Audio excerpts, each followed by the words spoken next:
Bulletin की शुरुआत करते हैं एक बड़ी खबर के साथ। राजकोट निवासी केयू प्रफुल्ल भाई मल्ली का दक्षिण अफ्रीका में बदमाशों ने अपहरण कर लिया था। केयू व्यापार के सिलसिले में दक्षिण अफ्रीका के जोहानिसबर्ग गए हुए थे, जहां अफ्रीका में रहने वाले पाकिस्तानियों ने उनका अपहरण किया। केयूर को 3 दिन तक बंधक बनाकर रखा गया। अपहरणकर्ताओं ने केयूर के पिता से फिरौती की मांग की तो केयूर के घर वालों ने राजकोट पुलिस से गुहार लगाई। सूचना मिलने के बाद राजकोट पुलिस ने दक्षिण अफ्रीका की पुलिस के साथ संपर्क किया। वहां की पुलिस ने कार्रवाई करते हुए सभी अपहरणकर्ताओं को गिरफ्तार कर लिया है और केयूर को आजाद कराने में वो कामयाब रहे हैं। केयूर प्रफुल्ल भाई के परिवार ने राहत की सांस ली है और गुजरात पुलिस, भारत और दक्षिण अफ्रीका की सरकार को कहा है शुक्रिया। ઇમ્પોર્ટ એક્સપોર્ટનો બિઝનેસ કરું છું, તો મારે અમુક વસ્તુ માટે આફ્રિકા એક પાર્ટી સાથે વાતચીત ચાલુ હતી કે મારી પાસે આ વસ્તુનો માલ પડ્યો છે, તમે આવો જોવો અને માલ લઈ જાઓ। એટલે મેં અહીંથી ટ્રાવેલિંગનો પ્લાન કર્યો કે આફ્રિકા જાઓ અને માલ જોઈ અને ભરાવી દઉં। પણ એકચ્યુઅલી એરપોર્ટેથી જ લોકોએ મને કિડનેપ કરી લીધો અને પૈસાની ખંડણી માંગી અને એ લોકો મને ફોન આપતા કે ભાઈ તમારા ફેમિલીમાં પૈસા માટે ફોન કરો અને જેવા પૈસા મળી જશે એવા છોડી દેશું। એ લોકોએ મને માર્યો નથી કે કાંઈ કર્યું નથી, પૈસા મળી ગયા એટલે એ લોકોએ મને છોડી દીધો। પણ એ લોકોનું પ્રી પ્લાન જ હતું કે આ ભાઈ ઇન્ડિયાથી આવે એટલે આપણે પૈસાની એમની પાસે ખંડણી કરવાની છે। મારો દીકરો બિઝનેસ ટૂર માટે આફ્રિકા ગયો હતો, જોહાનિસબર્ગ શહેરમાં। ત્યાં તેનું કિડનેપ થઈ ગયું હતું। કિડનેપ થયા પછી કિડનેપરે એને ફોન કરવાનું કીધું મને પૈસા માટે। એટલે એનો સવારે 7:20 ફોન આવ્યો કે પપ્પા 1.5 કરોડ રૂપિયા આપણે માગે છે, દેવાના છે। મારા હાથ ઉપર પૈસા નહીં હોવાથી મેં પોલીસ ડીસીપી, એસીપી, સીપી સાહેબનો સંપર્ક કર્યો કે સાહેબ આ રીતનો બનાવ છે તો આપણે શું કરશું। એટલે પોલીસવાળાની બહુ સારી એવી કામગીરી थी। એક જ દિવસમાં જે આફ્રિકન પોલીસ સાથે કોન્ટેક્ટ થયો અને ત્યાંની જે પોલીસે કામગીરી કરી છે એ ખૂબ સારી કરી છે। અને આપણે વિદેશ મંત્રાલય કેન્દ્રમાં રૂપાલા સાહેબ, આપણે ભાવનાબેન બાબરિયાએ પણ સારું એવું કામ કર્યું। हिंडनबर्ग रिसर्च की रिपोर्ट आने के बाद अडानी समूह पर मुश्किलों की बरसात हो गई है। अमेरिका से लेकर बांग्लादेश तक एक के बाद एक बुरी खबर अडानी समूह को मिल रही है, लेकिन इसी बीच रेटिंग्स एजेंसी फिच ने एक राहत की खबर दी है अडानी समूह के लिए।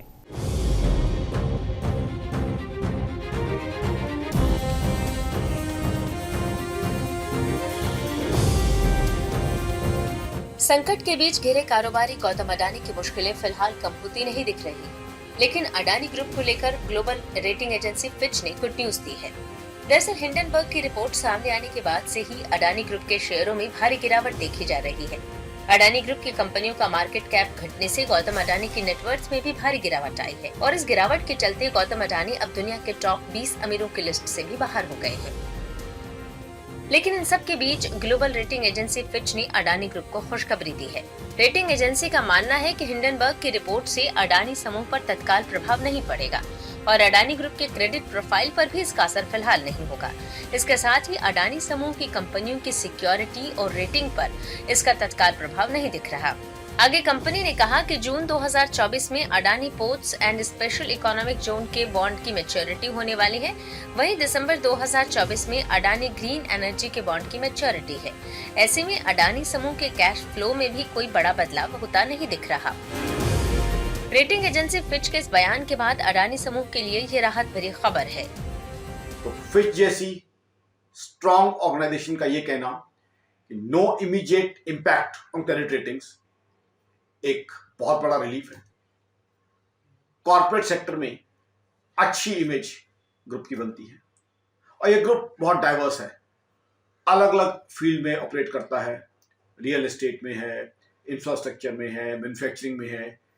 तो कॉर्पोरेट सेक्टर में तो इमेज सही बनती है, साथ ही साथ जो इनके कस्टमर्स हैं अलग अलग फील्ड्स में, उनके सामने भी इनकी अच्छी ब्रांडिंग है। ग्लोबल रेटिंग एजेंसी फिच के इस स्टेटमेंट के बाद बाजार में भी सेंटीमेंट दिखा। कारोबारी सत्र शुरू होने के बाद अडानी एंटरप्राइजेस 11 बजे तक 35% गिरावट यानी 1017 रुपए पहुंच गया था। लेकिन फिच के बयान के बाद अडानी एंटरप्राइजेस चढ़ता गया और कारोबारी सत्र बंद होने तक 35% की गिरावट महज 2% पर आ गई। बाजार बंद होने तक अडानी एंटरप्राइजेस में 2% की गिरावट देखी गई।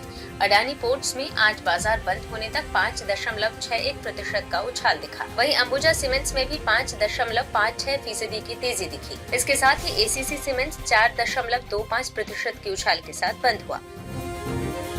अडानी समूह के लिए ग्लोबल रेटिंग एजेंसी फिच का ये बयान डूबते को तिनके का सहारा जैसा है, लेकिन रेटिंग एजेंसी फिच ने बिल्कुल साफ कहा है कि वो अडानी समूह के उन कंपनियों पर करीब से मॉनिटरिंग करता रहेगा जिसे उसने रेटिंग दी हुई है। फिच के बयान के बाद पिछले कुछ दिनों से शेयर मार्केट में धराशायी हो रहे अडानी ग्रुप के कुछ शेयरों में आज तेजी दिखी। कुछ शेयर आज ग्रीन जोन में बंद हुए तो कुछ शेयरों में गिरावट अभी भी जारी है, लेकिन ग्लोबल रेटिंग एजेंसी फिच ने अडानी समूह को बड़ी राहत दी है। अब देखना होगा इसका मार्केट पर कितना असर होता है। Bureau report. जामनगर उत्तर की विधायक रेवाबा जाडेजा को लोग अब तक मशहूर क्रिकेटर रविंद्र जडेजा की पत्नी के तौर पर ही जानते रहे हैं, लेकिन विधायक रेवाबा के जिस अंदाज को जामनगर के लोगों ने शुक्रवार को देखा, उनके फैन हो गए। ऐसा तब हुआ जब वो सड़क निर्माण में घोटाले की खबर मिलने के बाद औचकी निरीक्षण के लिए वहां पहुंच गईं। जामनगर उत्तर विधानसभा सीट की विधायक रेवाबा जडेजा विधायक बनने के बाद पहली बार एक्शन में दिखी और पहली बार ही उन्हें खूब गुस्सा भी आया अपने इलाके में हो रहे लचर काम की तैयारियों को लेकर। दरअसल रेवाबा जडेजा गोकुल नगर क्षेत्र के मथुरा नगर में बन रही सीसी रोड को देखने पहुंची थी। जानकारी मिली थी कि सड़क निर्माण में गड़बड़ी हो रही है। उन्हें देखते ही ठेकेदार और काम में लगे बाकी लोग सन्न रह गए। रेवाबा जडेजा के साथ महानगर पालिका के अधिकारी भी थे। सीमेंट की सड़क में सीमेंट कम और मिट्टी ज्यादा दिखी तो विधायक जी का पारा हाई हो गया। ठेकेदार की जमकर क्लास लगाई। रेवाबा ने पूरे काम के बारे में तफसील से जानकारी ली, हर विषय पर कई सवाल जवाब किए, सड़क की गुणवत्ता की जांच भी कराई और जब गड़बड़ी की पुष्टि हो गई तो तत्काल काम भी बंद करा दिया।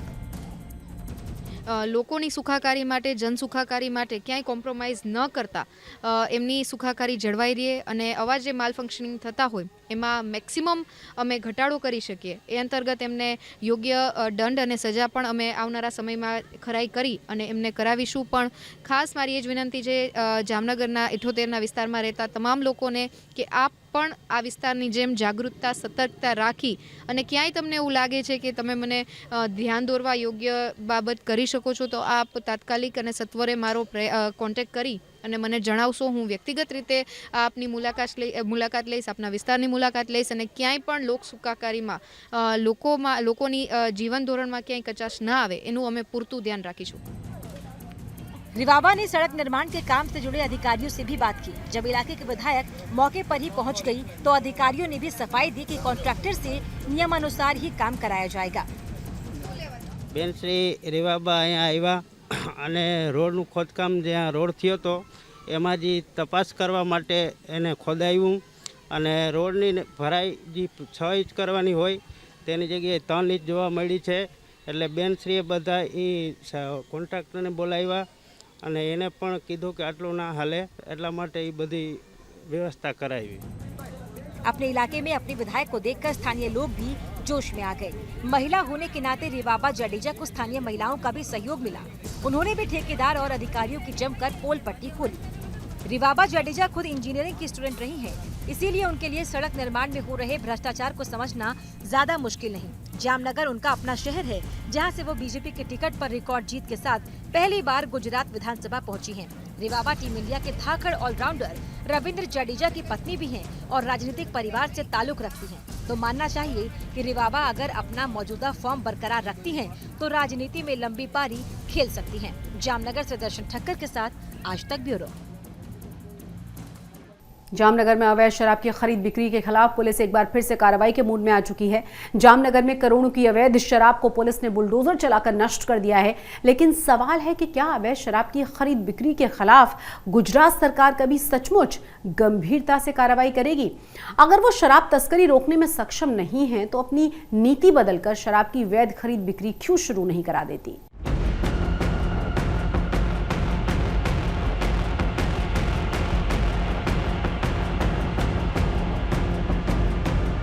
गांधी के गुजरात में दशकों से शराबबंदी लागू है, लेकिन ना यहाँ पीने वालों की कमी है, ना ही शराब की।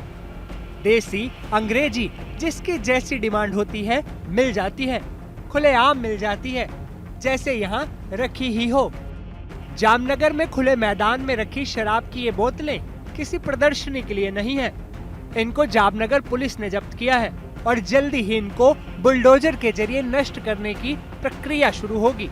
शराब माफियाओं को सबक सिखाने के लिए पुलिस समय समय पर ऐसी कवायद करती रहती है। इस बार भी ऐसा ही हुआ। देखते ही देखते करोड़ों की शराब मिट्टी में मिला दी गई। इस मंजर को देखकर शराब माफिया तो क्या, इसके शौकीनों का भी हलक सूख गया होगा।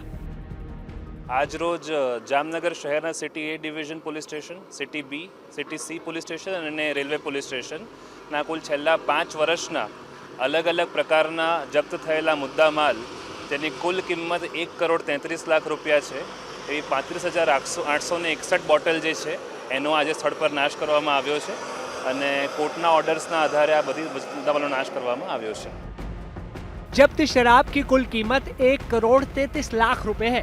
ये सिर्फ एक नमूना है। दरअसल आबकारी पुलिस लगातार अवैध शराब की तस्करी और बिक्री के खिलाफ कार्रवाई करती रहती है, लेकिन शराब माफिया भी कम नहीं है। अगर 1,33,00,000 की शराब नष्ट की गई तो आप अनुमान ही लगा सकते हैं कि कितने करोड़ की शराब हलक के नीचे चली गई होगी। अंदाजे 33,000 आसपास बोटलों जेनी कुल किंमतो 1,33,00,000 आसपास थाय छे।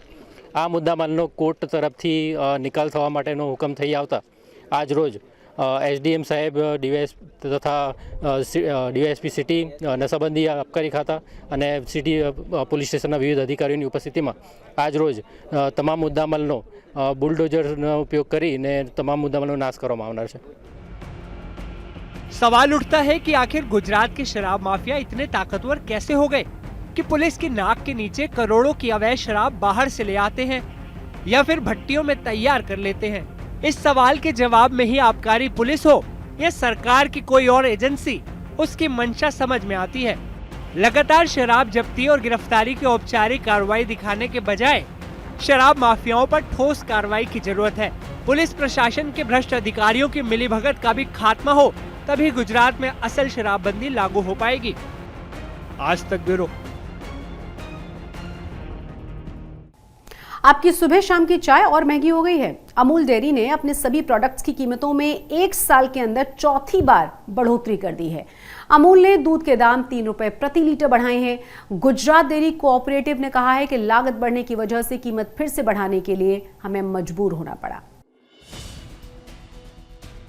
केंद्र सरकार के लोक लुभावन बजट के ठीक 2 दिन बाद आम आदमी पर महंगाई बम फूटा है।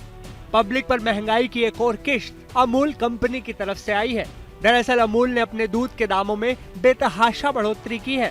कंपनी ने अमूल दूध पर सीधे 3 रुपए प्रति लीटर का इजाफा कर जनता को महंगाई का बड़ा झटका दिया है। अमूल की नई रेट लिस्ट के मुताबिक अब आधा लीटर अमूल टोन्ड मिल्क 27 रुपए का मिलेगा, जबकि इसके 1 लीटर पैकेट के लिए 54 रुपए चुकाने होंगे। अमूल गोल्ड यानी फुल क्रीम दूध का आधा किलो का पैकेट अब 33 रुपए का मिलेगा, जबकि 1 लीटर अमूल गोल्ड के लिए 66 रुपए देने होंगे। इसी तरह अमूल गाय के दूध की 1 लीटर कीमत 56 रुपए हो गई है, जबकि आधे लीटर के लिए 28 रुपए चुकाने होंगे। वहीं भैंस का A2 दूध अब 70 रुपए प्रति किलो मिलेगा। अमूल दूध के दाम बढ़ने के बाद कांग्रेस ने बीजेपी के अच्छे दिन वाले नारे का जिक्र कर चुटकी ली। कांग्रेस ने ट्वीट कर लिखा, अमूल दूध 3 रुपए तक महंगा हो गया। पिछले 1 साल में 8 रुपए दाम बढ़े हैं। फरवरी 2022 में अमूल गोल्ड की कीमत 28 रुपए प्रति लीटर थी, जबकि फरवरी 2023 में अमूल गोल्ड 66 रुपए प्रति लीटर हो गया। अच्छे दिन। हो सकता है मोदी जी और अमित शाह जी दूध कम पीते होंगे, लेकिन बच्चे बच्ची किधर जाएंगे? तो जिस हमारे पीढ़ियों के लिए जो चीज जरूरी है वो दूध, और दूध पे दाम को इजाफा करते हुए ये सरकार इसका अपना नियत को साफ कर दिए है। देखो ये चालाकी क्या है, बजट सदन अभी बजट सत्र खत्म नहीं हुई, चर्चा भी शुरू नहीं हुई, लेकिन इजाफा धड़ल्ले से शुरू हो गए हैं। चाहे तेल हो, तेल 100 रुपए से ज़्यादा बिक रहा है, पेट्रोल और डीजल। एलपीजी का सिलेंडर हो 1000 रुपए से ज़्यादा बिक रहा है। चाहे अब अमूल ने रेट बढ़ा दिए हैं, तो ये दिखाता है कि सरकार पूरी तरह से जो आम आदमी है, जो उसकी बुनियादी ज़रूरतें हैं, उसके प्रति पूरी तरह से असंवेदनशील है। गुजरात की अमूल कंपनी ने दूध के दाम बढ़ाए तो बीएसपी को भी केंद्र सरकार को घेरने का मौका मिल गया। विपक्ष ने अमूल दूध के दाम बढ़ने का मुद्दा उठाया तो कंपनी ने अपनी ओर से सफाई पेश की। दूध की कीमतें बढ़ाने को लेकर अमूल ने कहा, ऑपरेशन और प्रोडक्शन की कुल लागत में बढ़ोतरी के कारण दूध के दाम बढ़ाए जा रहे हैं। पिछले साल की तुलना में पशु चारे की कीमत करीब 20% बढ़ चुकी है। इनपुट लागत बढ़ने के कारण हमारी मेंबर यूनियन ने किसानों से खरीदे जाने वाले दूध की कीमतों में पिछले साल की तुलना में 8 से 9% की बढ़ोतरी की है। देश में अमूल दूध के रेट पर मचे संग्राम के बीच कंपनी ने गुजरात को राहत दी है। गुजरात में अमूल दूध की कीमतों में बढ़ोतरी नहीं की गई है। गुजरात में 1 लीटर अमूल गोल्ड की कीमत अब भी 62 रुपए है, जबकि दूसरे राज्यों के लोगों को 66 रुपए चुकाने पड़ रहे हैं। गुजरात के लोगों के लिए ये वाकई बड़ी राहत की खबर है। ब्यूरो रिपोर्ट, आज तक।